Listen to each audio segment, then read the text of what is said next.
ha isdhiibin waxyaabaha waaweyn waqti ayay qaataan ha ku kibrin nimcadda alle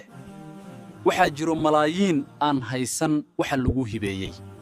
had iyo jeer sameey sida ugu fiican waxa aad beerato ayaad goosan mar dambe hadalka kan ugu murtiyeysan waa waxqabadka wanaagsan ha ku kadsoomin yadadiilada bal cabir garaadkaaga iyo habfakirkaaga shakhsiyeed